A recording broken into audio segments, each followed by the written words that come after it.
હર્ષુસ કિચનમાં આપ સર્વનું સ્વાગત છે। આજે આપણે બનાવીશું ઠંડાઈનો મસાલો અને ઠંડાઈ। આ મસાલો જે ફક્ત ઠંડાઈ માટે નહીં પણ દૂધની આપણે કોઈ પણ આઈટમ એટલે કે ખીર, રબડી, બાસુંદી અથવા તો કોઈ પણ દૂધનું મિલ્કશેક બનાવીએ એની અંદર પણ આપણે આ મસાલાનો ઉપયોગ કરી શકીએ છીએ। તો ચાલો બનાવવાની શરૂઆત કરીએ। આપણે કઢાઈને ફક્ત 2-5 મિનિટ સુધી એટલે કે હીટ આવે ત્યાં સુધી ખાલી ગરમ જ કરવાની છે। આપણી 2 થી 3 મિનિટ માટે જ મેં કઢાઈને ગરમ કરી છે। હવે એને નીચે લઈ લઈએ। કઢાઈની અંદર 15 થી 20 બદામ, કાજુ કટકા, અહીંયા મેં કાજુ કટકા લીધા છે, તમે આખા કાજુ પણ લઈ શકો, પિસ્તા, અખરોટ, વરિયાળી, મગજતરીના બી, 2 ચમચી લાલ ગુલાબની પાંદડીનો ક્રશ કરી દીધેલી છે, અડધી ચમચી જેટલો મરી પાવડર, અહીંયા તમે મરી પાવડરની જગ્યાએ આખા મરી પણ લઈ શકો છો, એનો ટેસ્ટ ખૂબ જ સરસ આવે છે।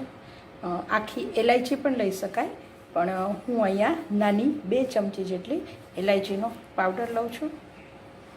હવે બધી વસ્તુને આપણે આની અંદર, કારણ કે આપણી કઢાઈ ગરમ છે એટલે આની એટલા માટે આપણે થોડાક રોસ્ટ જેવું કરવાનું, અને પછી જ્યારે મિક્સરમાં ક્રશ કરીએ ત્યારે એકદમ સારી રીતે કરી શકાય।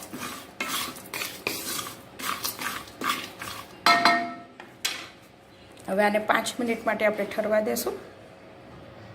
એકદમ ઠંડુ થઈ ગયું છે, એની અંદર હું થોડું કેસર ઉમેરું છું। તમારે જો કેસર ન ઉમેરવું હોય તો થોડી હળદર પાવડર પણ ઉમેરી શકો।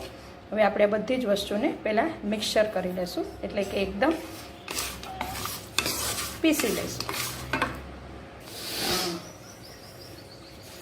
તમે જોઈ શકો છો કે આપણો પાવડર ઠંડાઈનો એકદમ તૈયાર છે। આને બાઉલમાં કાઢી લઈએ અને ઠંડાઈ પણ બનાવી દઈએ। હવે મિક્સર જારની અંદર આપણે 1 કપ દૂધ, 2 ચમચી જેટલી ખાંડ, અહીંયા ખાંડની જગ્યાએ તમે સાકરનો પણ ઉપયોગ કરી શકો, અને આપણો બનાવેલો જે મસાલો છે એ 2 ચમચી નાખી અને આપણે એને ફરી મિક્સર કરી આપશું। આપણી ઠંડાઈ રેડી છે। હવે સર્વિંગ બાઉલમાં લઈ લઈએ।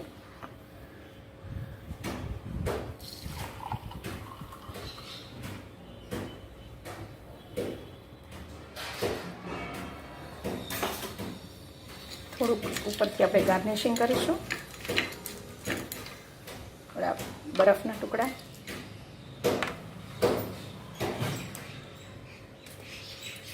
હું અહીંયા થોડો આઈસ્ક્રીમ મૂકું છું। તમે આઈસ્ક્રીમ ન ફાવે તો એમનામ પણ પી શકો છો। ઉપરથી થોડું કાજુ, બદામ, પિસ્તાથી ગાર્નિશિંગ કરી લઈએ।